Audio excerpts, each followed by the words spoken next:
Now first we're going to talk about what is the and of 4. When I went to school, I learned this way of talking about rhythmic locations. 1 and 2 and 3 and 4 and. That's the and of 4, and that's where the first note of this very important phrase happens. 1 and 2 and 3 and 4 and. Now these are notes that are very familiar to anybody that plays rock guitar. It's all inside of the E minor pentatonic scale, but it's not only about notes, it's about rhythmic placement, and in this case being vibrato ready like crazy. We're just, every note that we land on, and these small little phrases that make this up, we're trying to be vibrato ready to make it as stylish and cool and emotional, more adjectives, add them on as you want, as possible.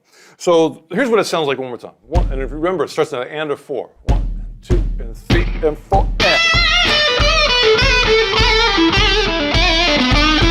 All right, there's the main phrase.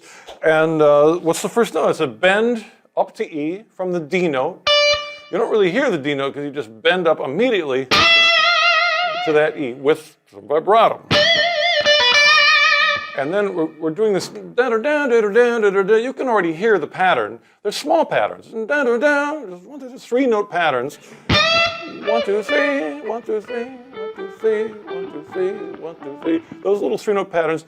Now every ending, maybe even beginning, no, every ending, the last note of each 3 note pattern is a potential vibrato moment. So that's what we got to do. Let's look at each one.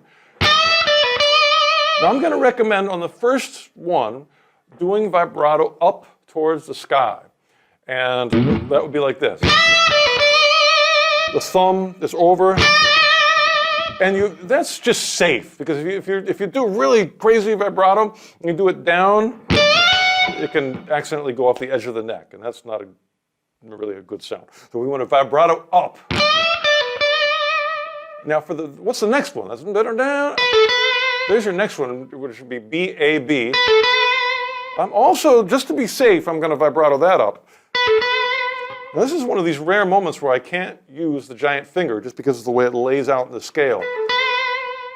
So that takes some, you've got to work on that to get your callus on your first finger. And again, still the wrist driving it away. So these are both up, up, up. And the next one, now we're in the G string. Now the G string, we're much more flexible about which direction to push it, because it's in the middle of the neck, and the danger is a lot less. Chances of us pulling it off the edge very slim. So really it's up to you. I'm going to recommend pulling that one down, which is different than before. This is the first one that we've pulled down for vibrato. So that's up, up, or up. That one's down, downward vibrato. And pretty much from here on out, we're doing down. So we've got G, E, G, and then that's an easy one, E, D, E. But just, I want to get in your ears that every one of those 3 note phrases has vibrato.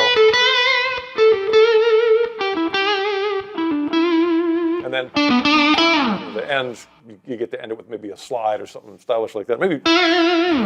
Anyway, let's see what happens. I'll do it a little slower too. 1, 2, 3, and 4.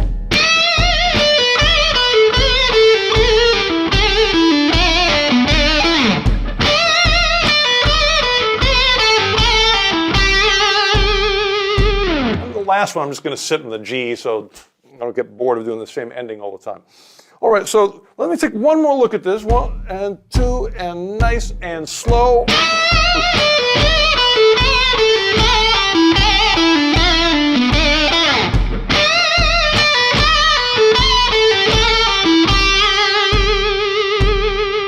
Oh, that's so good and so important. Well, that's the thing, it's getting in a habit, and this is a great workout for going between your giant finger and just your first finger by itself, because it just happens to land that way, and you got to do your best to still get strong vibrato. Then the giant finger, then 1 finger by itself, and then giant finger, 1 finger by itself, That's just the way it falls. So whenever possible, we use the giant finger. Sometimes we land on the first finger, and then you just gotta work it and make sure you got enough skin on there. How do you get enough skin on there? You play guitar all the time. That's not a bad assignment. All right, so enjoy this one. Be vibrato ready, and we'll go from there. Rock and roll!